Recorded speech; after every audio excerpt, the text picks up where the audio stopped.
Hello everyone, welcome back to Talks in Class. My name is Jenna. Thank you so much for joining me today for another episode. I hope everyone's had a great week wherever you are. It is still cloudy and gloomy and kind of cool here in LA. The June gloom is in full effect, so we went out to Palm Springs to the desert this past weekend just to feel a little, warmth, and warm it was. Obviously, it's the desert in June, but it was really nice. We kind of just had a low-key, relaxing weekend, chilled by the pool, went out to dinner, wandered around a little bit, and it was great. I love those little weekend trips that kind of make you feel refreshed and rejuvenated when you come back. And it has been very hectic over here, I'm not gonna lie. I feel a little bit scattered right now, but all good things, and that's just kind of self-employment, It's either you're slow and you're stressed about being slow, or you're really busy and you're stressed about being busy, or at least that's my experience. Not much else new or different going on around here, so as usual, I will start with my what good happened, and I have two. One is kind of just silly, and that is that I have been trying to track down, or I guess I should say I've been trying to find this specific lip gloss product that I loved as a kid. It's the Lip Lights Cappuccino lip gloss. I was obsessed with it in middle school probably-ish, like around the year 2000, and I have a lot of old beauty products that I've unearthed back at my mom's house. So I've been holding out hope that I had one of those because I loved it so much. I figured there's got to be one hanging around, but I don't think that there is. I don't think I have an original. So I tracked it down on eBay and I bought it, and it is still in the packaging. So I'm debating whether I'm going to keep it in the packaging because that's pretty cool, or if I'm going to open it because I really just want to smell it. I want to smell that cappuccino lip gloss again. So I think I will open it eventually, and when I do, I will post a video of my my results of the smell. I hope, I'm keeping my fingers crossed, that it still smells at least similar to the way that it did back then. And then my second what could happen, this is just the power of social media, and stuff like this is so fun and cool to me. I've been working on a project for a while, and I got chatting with somebody in DMs, and she actually happens to be a consultant for exactly what I'm working on, which it was just kind of amazing, perfect timing because I was stuck on a few things. So she's been helping me, and it's just so great to make those connections like that through something like social media. For this week's episode, I am kicking off a little mini series that I'm going to be doing over the summer. It's probably going to be every other week, so every other episode of the summer will be part of my summer movie rewind series, where I am watching and talking about old nostalgic movies that always remind me of summer. So we are starting with a very epic double feature, if I do say so myself. This week we are talking about the classic films It Takes Two, starring Mary-Kate and Ashley, and The Parent Trap, starring Lindsay Lohan.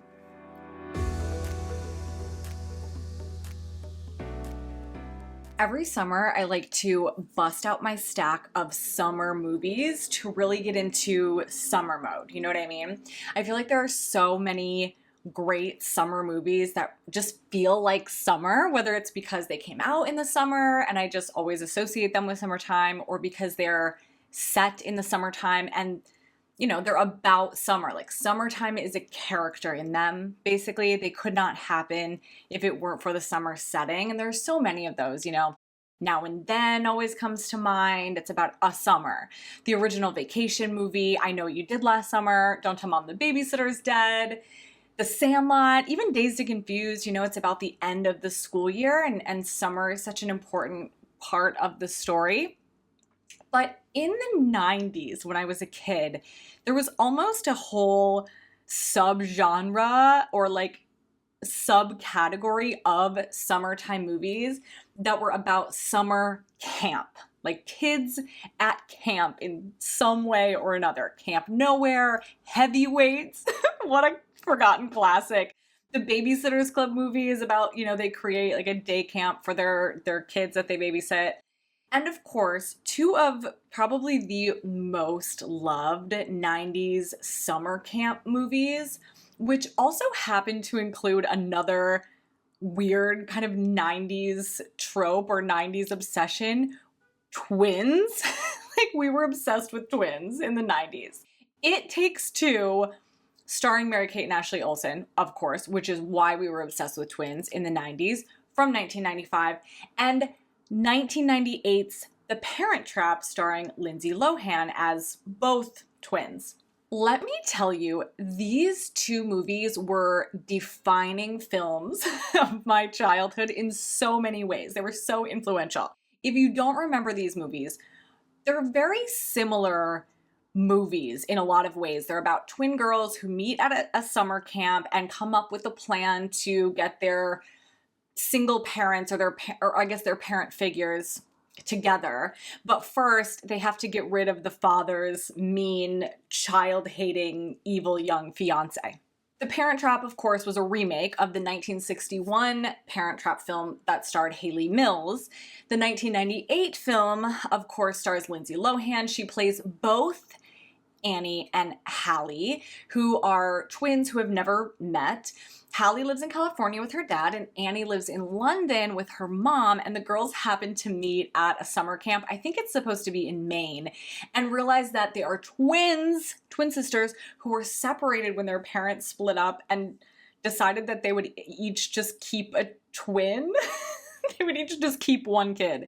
I guess simply just to avoid ever having to see each other again. Anyway, the girls switch places, and they devise this plan to get their parents back together with the help of Annie's butler, Martin, and Hallie's housekeeper, Chessie.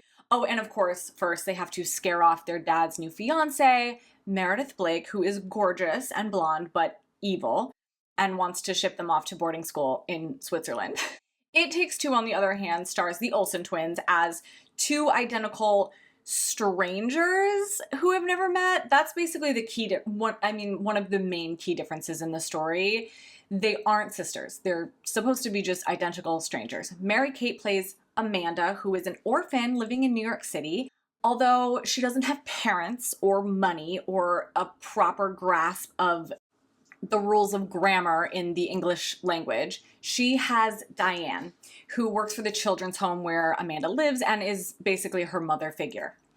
Ashley Olsen plays Alyssa, who's a super rich girl who lives with her father and happens to be staying at her massive mansion that's across the lake from the summer camp where Amanda and the other New York City orphans are staying for the week. And the girls meet by literally running into each other in the woods. Like, they run and crash into each other in the woods and realize that they're identical and, you guessed it, decide to switch places. Of course, this leads to them hatching a plan to get Alyssa's dad, Roger, and Amanda's mother figure, Diane, together with the help, sort of Alyssa's butler.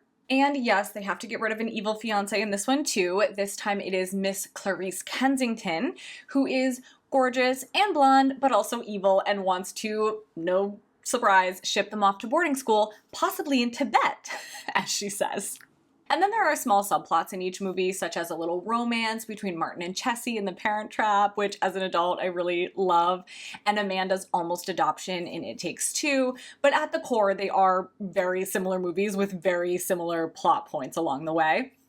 And I think I have already covered in sufficient depth. I think you guys understand my obsession with the Olsen twins. But I think if I really had to pinpoint a moment when that obsession started, it was It Takes Two. It was this movie. I wasn't really a huge fan of the early direct-to-video Olsen twins movies, if I'm being completely honest. I watched some of them, and I knew them from Full House, of course, but when It Takes Two came out, it took them to a whole new level for me. This is when they became icon status for little 9-year-old Jenna. And this was their first feature film, and upon a rewatch, which I did in preparation for this podcast, it is a legitimate movie, which is, I'm sorry, but that is unlike a lot of their other direct-to-video stuff, which does not feel like feature film quality. We'll just say that. First of all, it has pretty legitimate, rather big-name actors from the time. It co-stars Kirstie Alley and Steve Guttenberg. They were actors with good careers at the time. They were comedians. People knew their names and their faces. Also, Carol from Friends, whose real name I'm blanking on right now, but she plays the evil fiance in this one. She's great in it. And it's also filmed in New York City. I mean, it feels very real. I'm always impressed when movies actually film on location in places like Midtown Manhattan, because that's a lot of work, it's a lot of expense, that's a big production. And yes, it's cheesy, it's silly, it's very over the top, but this was a time when corny live action kids movies were actually movies that people would reasonably go see in the movie theater. Movies like Little Giants, Mighty Ducks, the Beethoven movies, Free Willy. I mean, these like kids movies were feature films in the 90s. And then there were all these little weird movies that kind of followed in this trend, like Blank Check, Man of the House, Dunstan Checks In. Remember, that was a monkey movie. A lot of monkey movies. Jungle to Jungle, Monkey Trouble, speaking of monkey movies, or Andre. The list goes on and on. There were a lot of animal movies. And I don't know if Home Alone actually started this, or if that's just my own kind of personal experience with this type of movie, being the age that I was at the time. But so many of those movies to me felt like either Home Alone ripoffs or animal movies, which were probably jumping on after the success of movies like Free Willy that were about kids and animals. Like, they were either about mischievous, kind of annoying little kids getting into some sort of situation trouble, or they were about animals or sports, I guess. But those were the three categories. It was like Home Alone ripoff, animal movie, or Mighty Ducks ripoff. That's what you got for kids. But anyway, the point is, it was a different time and people would still take their family out to the movies. That was an activity that people would do with their families. So live action kids comedies were very much a thing. When you rewatch them now, you notice the pieces that they try to put in there to appeal to the adults, because again, this was a family activity. And even if they were very, very cheesy, they could still be a feature film that would be in the theaters, which It Takes Two very much is that. And The Parent Trap feels definitely less silly. It feels a little bit more mature, even though it's still a kids movie. But it's a kids movie that would appeal to slightly older kids, that kind of tween, preteen, whatever you want to call it, audience. And just once again, my ages at the times when these movies came out just perfectly aligned with the kind of different tone of the two movies, and just the way that each movie approached being a kids movie. It Takes Two is really, really silly. It had the parents involved in the silly situations too, like the massive food fight in the dining hall at camp. That food fight still lives in my mind as like the ultimate summer camp goal. I swear, I went to camp every summer. It was one of my favorite things about summertime as a kid. But I think every single meal that I ever ate in a mess hall at camp, it crossed my mind, at least fleetingly, at least momentarily, it crossed my mind to throw mac and cheese over someone's head and, start the massive food fight. Like, it was always in the back of your kid mind that somebody might start a food fight and then somebody would yell, "Food fight," and you could all just go nuts. I mean, that was just such like a kid fantasy moment that was in that movie. Or the scene when Amanda first goes back to Alyssa's giant mansion. She's posing as Alyssa, of course, and she basically trashes her bedroom because she's so excited to play with all the toys. But specifically, there's a moment where she like bowls using the dolls as bowling pins. She lines them up and knocks them over. It's over the top. It's very childlike. It's very silly, cutesy. But in 1995, when It Takes Two came out, I was 9 years old. I was the same age as the Olsen twins characters in the movie. So this really exaggerated, kind of corny, over-the-top feel of the humor especially was just right on the money for me. That's what I wanted. I loved it. I ate it up. Even the villain, Clarice Kensington, I mean, that's such a great evil stepmother name. She's so cartoonish in this movie. I mean, if you compare her to Meredith Blake in The Parent Trap, they're completely different portrayals of the same character. Clarice Kensington feels like a cartoon. She feels like a Disney villain. She stomps around and she screams at everybody, and she's just this over-the-top, kind of exaggerated version of this evil stepmother character. When The Parent Trap came out in 1998, I was 11, which is the same age as Lindsay Lohan's characters in that movie as well. So although the story of the Parent Trap isn't necessarily more believable than It Takes Two, which I will touch on more, don't worry. The performances in general in that movie are much, much more realistic, and that was appealing to me at that age more so than it would have been, I think, when I was a little younger.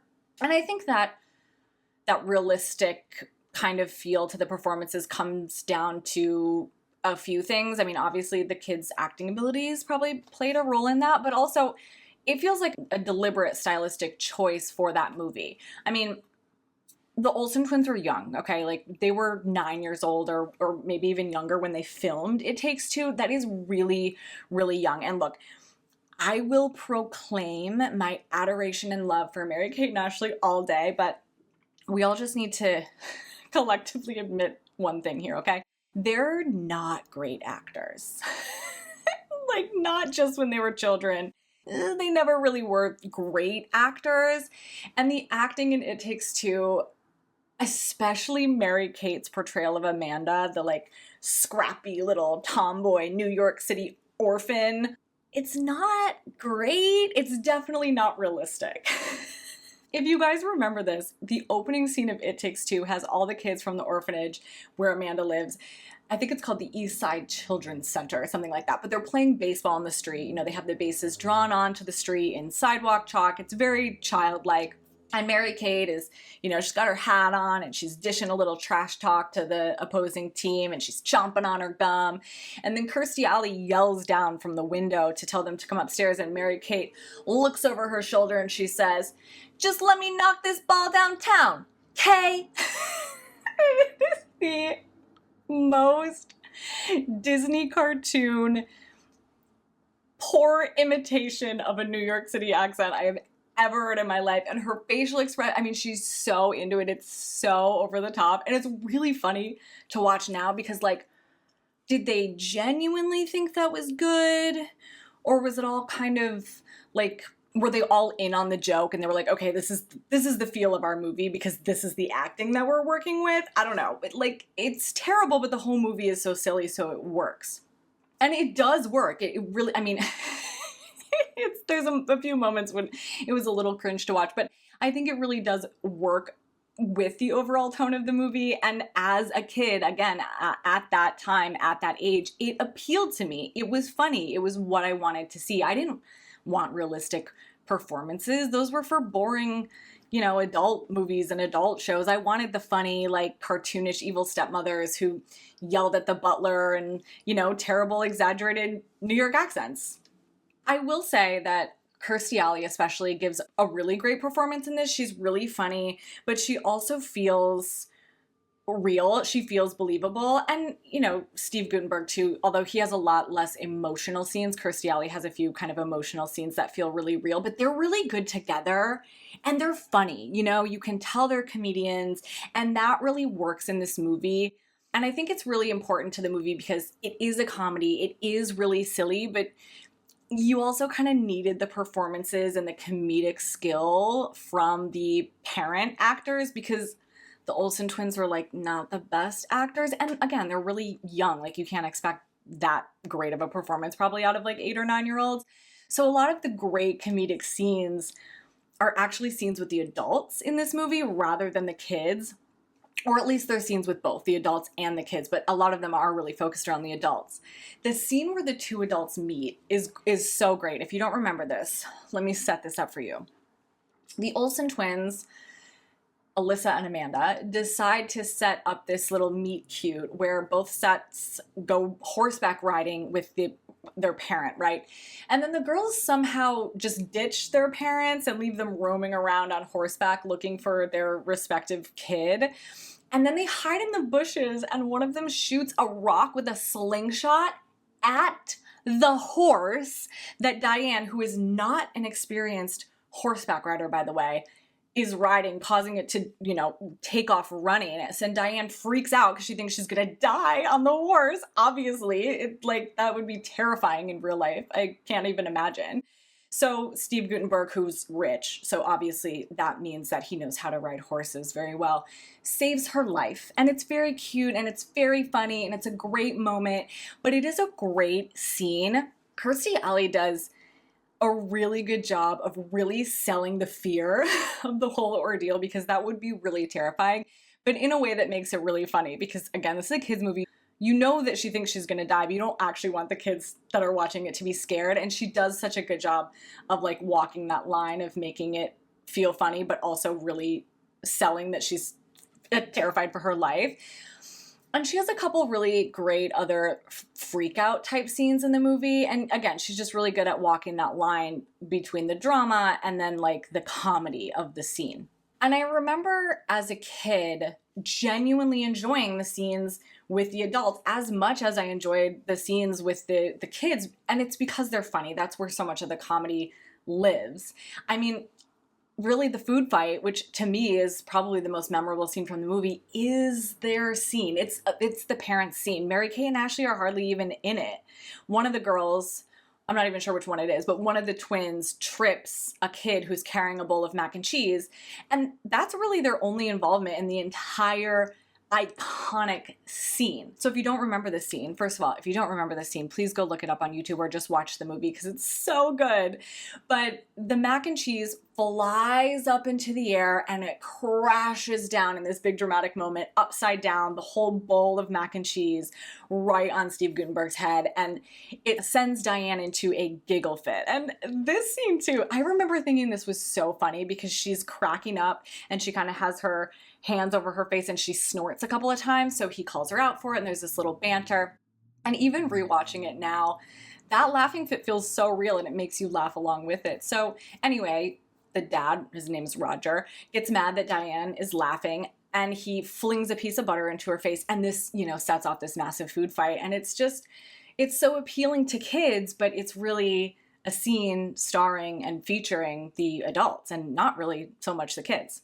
The Parent Trap, on the other hand, feels less integrated in that way. Like the parent scenes and the kids scenes are parallel, obviously. They're both important to the story of the movie, but they're very separate. And because the movie has so much less of that kind of like slapstick kind of humor, aside from, I guess, the beginning of the movie, the prank war at summer camp, which was so funny to me as a tween. I mean, it's so funny. But the parent scenes especially are more just serious, I guess. They're less funny. They're more emotional. There's very little humor in most of the scenes with the parents. And I think part of that is just, again, the general tone of the movie is different, but also because, number one, Dennis Quaid and Natasha Richardson are not comedians in that way. And number two, Lindsay Lohan's performance is actually pretty good. So I don't think the parents had to pick up as much slack in this movie as they did in It Takes Two, perhaps. And unlike It Takes Two, all the iconic scenes that I loved in The Parent Trap were Lindsay Lohan's scenes. They revolved around Lindsay Lohan's and not the parents. Now, as an adult, I will say, I do have a new appreciation for Nick Parker and Elizabeth James, also for Chessie and Martin, but especially Chessie. But as an 11-year-old, you guys, I don't think I can adequately express how influenced I was by Hallie Parker in The Parent Trap in 1998. From the moment that she arrives at that summer camp, carrying that big yellow duffel with those retro sunglasses just like perched perfectly on top of her head, I wanted to be her. The most influential tween of my time, I think. I mean, probably like most of my fashion choices in 1998 were based on this character. The most influential scenes of probably my entire tween years, though, is of course the poker scene at camp. I swear to God, this scene made my little 12-year-old friends and I learn how to play poker. And thinking back, I wonder how we learned. Like someone's parents must have taught us or something, because it's not like we could have watched a YouTube tutorial or learned somehow. Somebody would have had to teach us in real life, but we did. We learned how to play. We would play it at sleepovers. I mean, we were all in on just molding our lives after this movie. But everything about that scene, the way Lindsay Lohan has her hair up in that little claw clip with her side bangs, that perfect shimmery blue nail polish that she's wearing, which later gets thrown into the pot when the game starts to heat up, that dark green bomber jacket that she has on, again with the sunglasses just perfectly perched on top of her head, literally everything about it. I would actually wear that entire outfit head to toe right now as an adult. And I've probably talked about this before, but I think this really truly has to be in the top 5, I would say, most influential looks of any celebrity for me, probably in my entire life. Like, I was absolutely obsessed with her and especially this scene. But all the iconic scenes, I think, the handshake, the conclusion of their prank wars where Hallie and her friends rig Amanda's bunk with everything from flying water balloons to honey or molasses or whatever they put on the floor, to the feathers in the ceiling fan, to the bucket of water over the door, which ultimately gets them sent to the isolation bunk by the Marvas. By the way, it has to be mentioned that one of the camp directors is Janice from Friends. So It Takes Two had Carol from Friends, and The Parent Trap has Janice. Anyway, my friends and I also took inspo from that camp scene, the prank wars scene, to attempt to take our sleepover pranks to the next level. And one time we got into pretty big trouble because I think we tried to put honey on somebody. I'm not sure if we tried to put it in her hair and make her touch her face. I don't know what the details were, but somehow honey got in the girl's hair, and it was not good. So maybe not the best thing to take inspiration from. But I digress. Then there's that scene with Hallie cutting Annie's hair and piercing her ears in the bunk at camp. I still can't watch the ear piercing without like holding my breath. It was such a great scene. And all these iconic moments and all of these great scenes revolved around Lindsay Lohan and not the parents. And I think the appeal of the movies, even though they were only 3 years apart and the plot is very similar in both of them, was just really different. In 1995, the appeal to me was simply that it was a kid's movie. It was funny. It had these wild scenes with these crazy situations that I could imagine in my little kid brain, but would never actually happen in real life. And of course, the fact that it was an Olsen twins movie, obviously, that was a massive appeal for me. But I wasn't looking at them as inspirational yet or like aspirational yet. The appeal of The Parent Trap, though, in 1998 was almost entirely aspirational. Like, sure, there were funny moments, like when the girls put a lizard on Meredith Blake's water bottle, or when they push her air mattress into the lake, or when Elizabeth James is drunk at the hotel. That's such a great scene. But mostly, I loved this movie because I was also an 11-year-old girl. I also went to summer camp. I also had kind of short hair with bangs that were growing out. But Lindsay Lohan's characters, I mean, both of them, but for me it was primarily Hallie, were cooler versions of myself and my friends at the time. This was kind of the time when I really started to look at people in media rather than people in real life for inspiration and ideas, like ideas about how to dress, how to decorate my room, just ideas about what was cool. And that truly was the appeal of The Parent Trap for me. As an adult, they're both appealing for different reasons. First, obviously, there's so much nostalgia for both of them. I hadn't seen It Takes Two in at least 25 years, okay? At least 25 years until I rewatched it just recently. And I swear I remembered like 85% of the lines. It was crazy. Every single scene came back so vividly because I watched it so often as a kid. And for some reason, I still have 2 copies of the movie on VHS. 2. I have no idea why, actually. I must have accidentally inherited a friend's copy somewhere along the line or something. I'm not sure. And I mean, it's not a great movie, but it is funny. It's well made for a kid's movie. And I think it would be a fun one to show kids, probably, but some of it, as a lot of movies from our childhood are, some of it's kind of dark upon a rewatch. The whole thing with Amanda being an orphan obviously is just sad. And then the fact that Amanda has this awareness that people don't adopt kids her age because they want babies, and she doesn't think she's ever going to have a family because of that. It's just very sad. And the fact that Diane wants to adopt Amanda, but they won't let her because she's a single woman. The horror of being not married as a woman in the 90s. And she doesn't make enough money, despite the fact that her literal job is to look out for these kids. But there's also the whole subplot where this family from Staten Island wants to adopt Amanda. The butt kisses. This is another thing that my 9-year-old self thought was the funniest thing that was ever written. The fact that the family's last name was Butt Kiss. I was just in stitches over that as a child.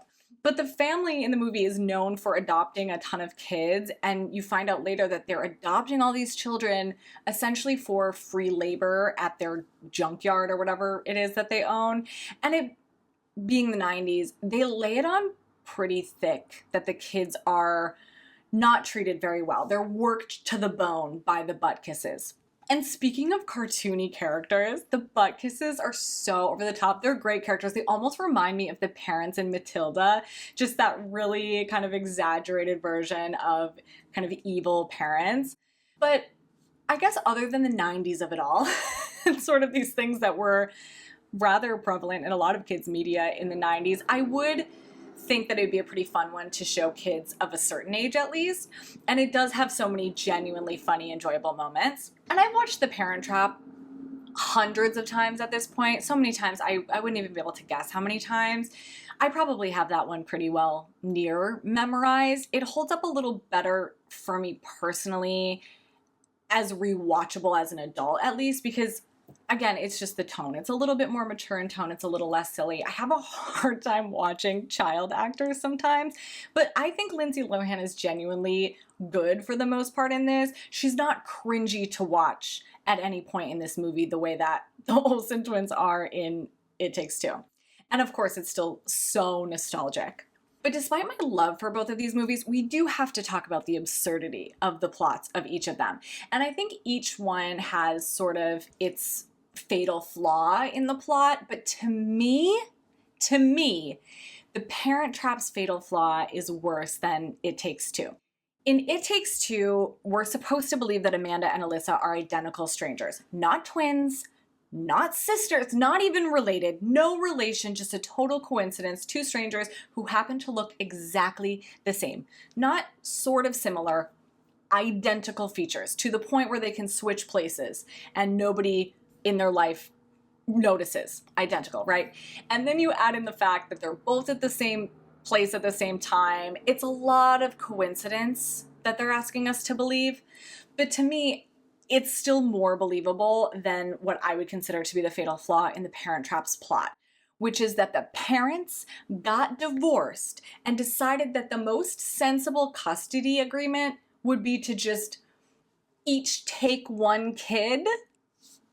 I'm sorry, what? And then just to, what, never speak of it again? Like, the girls were 11 years old and they didn't even know that they had a twin sister. They both just thought I don't know what they thought. They just thought they would never see their other parent again. And then that's the other thing. The other parent, what was their plan? Just that the other parent would never see their other kid again? Are they supposed to just put it out of their mind that they have another child that looks exactly like the one that they kept? What kind of absurd insanity is this plan? And these are not the butt kisses that we're talking about, by the way. This is Nick Parker and Elizabeth James. Sensible, normal people. First of all, they're both rich and not like upper middle class, not we're comfortable rich. These people are rich, okay? So whatever financial burden would come with sharing custody, I'm sure these two could manage. All I'm saying is that they can afford those houses and to send their daughters to a summer camp where fencing is one of the activities. They can afford a flight across the Atlantic twice a year, okay? And not just that, but it is implied that Chessie, Martin, and Elizabeth's father, Annie's grandfather, all knew about this arrangement. They were around during this time. They knew about this. And what? Nobody said, maybe we should rethink this one. This is not the greatest plan. Maybe there's a better custody arrangement we could possibly think of if we put all 5 of our fully formed adult brains together. It's very, very, very hard to believe. Harder even than to believe a group of 11-year-old girls somehow moved every single wooden bed from inside a camp bunk onto the roof of the building as a prank. But because I love this movie so much, I overlook it time and time again. I've been overlooking it since I was 11 years old, and I will continue to do it. And I do think that aside from that one very major factor, the whole of the Parent Trap's plot is more believable than It Takes Two, especially the ending of It Takes Two, where Roger just leaves Clarice at the altar inside a massive church in Midtown Manhattan, where we would imagine that like all of New York society is in attendance for this wedding because Clarice is supposed to be a socialite and Roger's like a billionaire. And he doesn't say simply, I can't marry you. He doesn't leave it at, I'm sorry, I can't do this. He tells her that he can't marry her because he's in love with someone else. That someone else being Diane, who's standing in the back of the church, of course, during this whole speech. A woman who he has known for, 48 hours, maybe 72 hours if we're being really generous. They literally haven't even had a real conversation at this point, and he's leaving his fiance at the altar for this woman. I don't know, Roger, maybe you want to get some basic facts before you make this decision, like how old is Diane? Where does she live? Does she have a lot of cats or a criminal record or something else important that you might want to know about? But no, not in this film. At least Meredith Blake giving Nick Parker an ultimatum on the camping trip after the girls just tortured her for 24 hours to choose between her or his twin daughters is a perfectly reasonable reason for him to just leave her. And, you know, that kind of at least makes sense. And of course he chooses them. T-H-E-M, them. But despite both of their obvious flaws, they are really, really fun rewatches. They capture their respective years so well, I think. The styles, and just the vibes. The general vibes of the mid and late 90s are so great in both of the movies. And they both have great music too. Rewatching them back to back really reminded me how much music from the 60s was still around and pretty prominently during the 90s. They both have a lot of 60s music, which I remember listening to a lot when I was a kid back then. And references too, like at summer camp when Hallie asks her friends, who are you, Lucy and Ethel? When they're asking if she lives in Hollywood or she lives next door to a movie star. Obviously kids today wouldn't understand that reference at all, but I watched I Love Lucy every single night on Nick at Night, so it made perfect sense to me. It's, you know, it still makes sense to me. So before I leave you all to go have your own little 90s twin double feature, I will leave you with a list as usual. And these are 6 fun trivia facts about these movies that you may not have known before. I did 6 instead of 5 so that each movie could have 3. Number 6, The Parent Trap was Nancy Meyers' directorial debut and Lindsay Lohan's feature film debut, and Lindsay became super famous basically overnight because of this movie. I actually remember my friends and I debating whether or not Lindsay Lohan was actually a twin, whether it was 2 girls in the movie, because I'm sure a lot of the media really focused on the fact that she played both girls, but my friends and I were really convinced that they looked different, and we would point out the ways that Hallie and Annie looked different, especially during the early camp scenes, but I think it was really just the haircut.